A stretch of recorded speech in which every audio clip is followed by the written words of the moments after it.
Define vapor pressure, or what is vapor pressure? The pressure exerted by the vapors of a liquid. For example ये हमारे पास एक liquid है, ठीक है। ये क्या कर रहे हैं, जब यहाँ से ये वेपर्स की फॉर्म में निकलेंगे तो यहाँ से जाते वक्त कुछ प्रेशर जो है वो एग्जर्ट करेंगे किसके ऊपर, of liquid at equilibrium with the liquid at a particular temperature, कि एक ख़ास टेम्परेचर पर जब ये निकलेंगे तो ये ख़ास किस्म का प्रेशर एग्जर्ट करेंगे। अगर इसके ऊपर लिड होगी तो उसके ऊपर भी कर सकते हैं, वरना ये जो एटमॉस्फेयर अगर खुला होगा तो ये उसके ऊपर भी प्रेशर एग्जर्ट करेंगे एक ख़ास टेम्परेचर में। Vapour pressure of a liquid, the equilibrium is a state when rate of vaporization and the rate of condensation is equal to each other। अब जो हम इक्विलिब्रियम की बात लेते हैं इससे हमारी क्या मुराद है, फॉर एग्जांपल अगर हम यहाँ पे वाटर देखते हैं तो वाटर के मॉलिक्यूल यहाँ से एवेपोरेट होते हैं। अगर हमने इनको क्लोज़ किया हुआ है, ठीक है, बाहर नहीं जाने दे रहे एटमॉस्फेयर में, तो जितने मॉलिक्यूल वाटर के एवेपोरेट हो रहे हैं उतने ही वाटर के मॉलिक्यूल दोबारा वापस कन्वर्ट हो जाएंगे लिक्विड स्टेट में, यानी कि gas and gas to again come back into liquid state. और आप कह सकते हैं कि जैसे ये वेपर्स में कन्वर्ट हो रहे हैं वैसे ही कंडेंस होकर दोबारा किस में कन्वर्ट हो रहे हैं, लिक्विड में। So the equilibrium is a state when rate of vaporisation and the rate of condensation is equal to each other but in opposite direction. तो यहाँ पे इनकी डायरेक्शन क्या होगी, एक दूसरे के ऑपोजिट होगी। So liquid due to vaporisation convert into vapours, और वेपर्स क्या होंगे, ड्यू टू कंडेंसेशन, ठीक है, कंडेंस होकर दोबारा किस में आ जाएंगे, लिक्विड में आ जाएंगे। सो जो प्रेशर ये एक्सर्ट करेंगे वो हमारा क्या कहलाएगा, वेपर प्रेशर कहलाएगा। ये हमने बात की थी इक्विलिब्रियम में, उस वक्त ये दोनों इक्वल होंगे, यानी कि जितने मॉलिक्यूल्स कन्वर्ट हुए वेपर्स में उतने ही कन्वर्ट हो गए आपके दोबारा लिक्विड में। So this state is known as equilibrium state. यहाँ पे भी आप देख सकते हैं जैसे वाटर के मॉलिक्यूल कन्वर्ट हो रहे हैं लिक्विड में, सॉरी लिक्विड से गैस में, और उसी तरह गैस के molecule from gaseous state to convert back into liquid state due to condensation from the open surface of a liquid। अगर आप किसी ऐसे लिक्विड को देखते हैं जिसकी सरफेस ओपन है, आपने इसको कवर नहीं किया हुआ, तो क्या होगा, molecules evaporate and mix with the air but when we close system। अगर तो हम इसको ओपन रखते हैं तो मॉलिक्यूल जैसे ही निकलेंगे तो वो बाहर फ़िज़ा में चले जाएंगे, यानी कि हवा के साथ मिक्स हो जाएंगे। लेकिन अगर हम क्या करें, कंडीशन लगाएं कि इसको कवर कर दें किसी ऐसे लिड के साथ या किसी कंटेनर के साथ जो इसके ऊपर उल्टा करके इसको बंद कर लें वेपर्स को एक क्लोज सिस्टम में, तो क्या होगा, evaporated molecules start gathering over the liquid. अब वो उसके इर्द गिर्द क्या होने शुरू आ जाएंगे, इकट्ठा होना शुरू आ जाएंगे, मिलना शुरू कर देंगे। Initially the vapours condense slowly to return to the liquid. शुरू में तो बहुत कम होगा क्योंकि वेपर्स का भी निकलना ज़्यादा है और जो वापस आने वाले होंगे उनकी तादाद बहुत कम होगी। जैसे यहाँ देखें, अब निकलने वाले 1 2 3 4 5 6 7, जबकि कमिंग बैक में सिर्फ 1 और 2 हैं, तो इनकी अमाउंट वापस आने वालों की कम होगी और जो वहाँ से निकल रहे होंगे उनकी अमाउंट जो होगी वो ज़्यादा होगी। ये शुरू स्टेज में होगा, okay, because it's initial stage. After some times condensation process increase and the stage reads when the rate of vaporisation becomes equal to the rate of condensation. इसी को चलते रहने दें और कुछ टाइम के बाद देखें कि जितने नंबर ऑफ मॉलिक्यूल्स कन्वर्ट हो रहे थे वेपर्स में उतने ही नंबर ऑफ मॉलिक्यूल्स कन्वर्ट हो जाएंगे वापस किस में, आपके लिक्विड स्टेट में, ठीक है, ड्यू टू कंडेंसेशन। सो आप कह सकते हैं कि जैसे वेपर्स बन रहे थे वैसे ही मॉलिक्यूल दोबारा कन्वर्ट हो रहे हैं ड्यू टू कंडेंसेशन और वापस आ रहे हैं उस लिक्विड की सरफेस पे in the form of liquid. तो आप कह सकते हैं कि vapours as moving from the liquid to gas and then the gas molecules combine, और you can say that due to condensation they are moving back into liquid form or liquid phase। At that stage the number of molecules evaporating will be equal to the number of molecules coming back condensing to the liquid। so अब ये वो वाली stage होगी जिसमें जितने molecules evaporate हो रहे होंगे वो इक्वल हो जाएंगे किसके, नंबर ऑफ मॉलिक्यूल्स के जो वापस आ रहे होंगे due to condensing. This state is called dynamic equilibrium as shown in figure. और यही वो फिगर है जो आपको यहाँ पे इसमें दिखाई गई है कि शुरू में तो स्टार्ट होगा, कुछ देर के बाद वेपर्स की जो तादाद होगी वो ज़्यादा हो जाएगी, लेकिन एट द लास्ट, और you can say that after few minutes it will become equal, or we name as it as dynamic equilibrium। This is the state of dynamic equilibrium। Vapour pressure of a liquid depend upon the following factors. Vapour pressure जो है liquid का कुछ factor जो हैं उसके ऊपर affect करते हैं।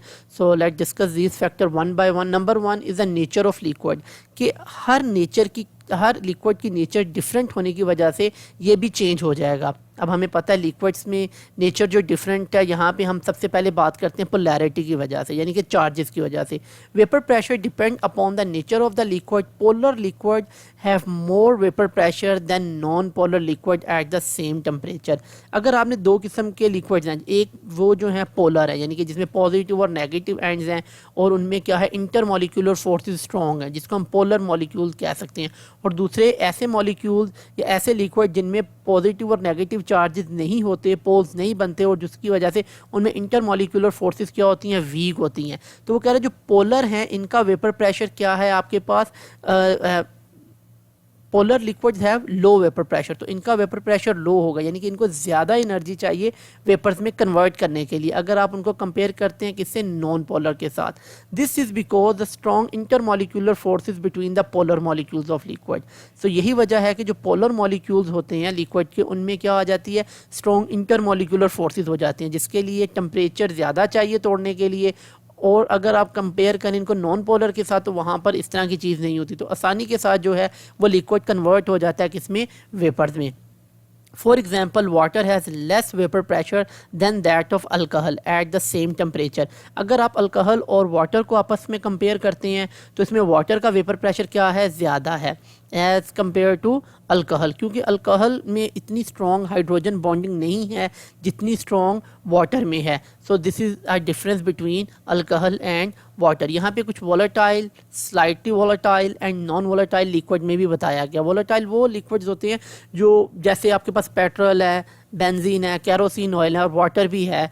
सो ये ऑटोमेटिकली हर टेम्परेचर पे ये क्या कर रहे होते हैं, एवेपोरेट कर रहे होते हैं। ये स्लाइटली या कुछ इनसे कम होंगे अगर आप इसमें किसी और चीज़ की मिक्सिंग कर दें, ठीक है। और ये नॉन वोलेटाइल जैसे हनी हो गया, मिल्क हो गया, तो ये इतनी जल्दी अपने वेपर्स में कन्वर्ट नहीं होते अगर आप इनको इनसे कंपेयर करें। And this is also due to polarity and non polar. Number two is size of molecule. Small size molecule can easily evaporated than big size molecule. अगर आप इनके साइज़ के मुताबिक देखें तो जो स्मॉल साइज मॉलिक्यूल्स होंगे वो इजीली इवेपोरेट कर जाएंगे। रीज़न क्या है, हल्के होंगे, इंटरमॉलिक्यूलर फोर्सेस वीक होंगी, वज़न उनका कम होगा, इजीली वहाँ से एस्केप कर जाएंगे। अगर आप उनको कंपेयर करते हैं किससे, हैवी और डेंस के साथ, या जिनका मॉलिक्यूलर साइज़ बड़ा होगा, जितना बड़ा मॉलिक्यूल होगा उसका साइज़ बड़ा होगा, उसके इंटरमॉलिक्यूलर फोर्सेस ज़्यादा होने के चांसेस हैं, वेट ज़्यादा होगा तो उसको वहाँ से निकलने में ज़्यादा दिक्कत होगी।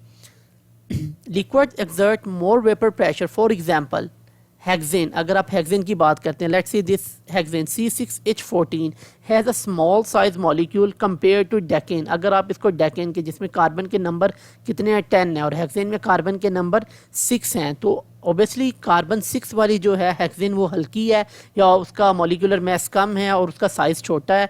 अगर हम उसको कंपेयर कर रहे हैं इस वक्त डेकेन के साथ, तो उसका वज़न भी ज़्यादा है, नंबर ऑफ मॉलिक्यूल्स भी ज़्यादा है और वेट भी उसका ज़्यादा होगा। देयरफॉर C6H14 यानी hexane evaporate rapidly and exert vapour more pressure than decene C10H12 due to size. This is due to size. Size ज़्यादा होने की वजह से उनका वेपर प्रेशर में भी वेरिएशन आएगी।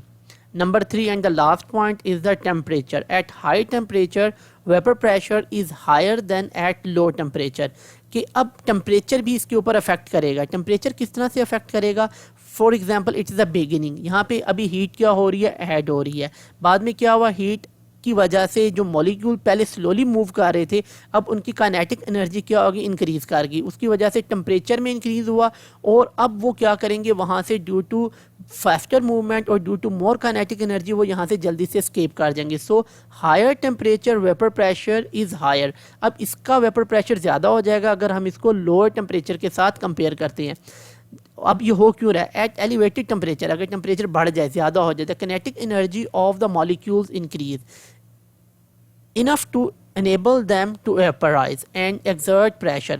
एनर्जी ज़्यादा होने की वजह से वो सरफेस में नहीं रहेंगे और वहाँ से निकलेंगे और वो क्या करेंगे, ज़्यादा प्रेशर क्रिएट करेंगे। For example vapour pressure of water at different temperature is given in the table. अब यहाँ से देखते हैं, अगर 0 डिग्री पे आपके पास वाटर है तो कितना वेपर प्रेशर है, 4.58 mmHg है।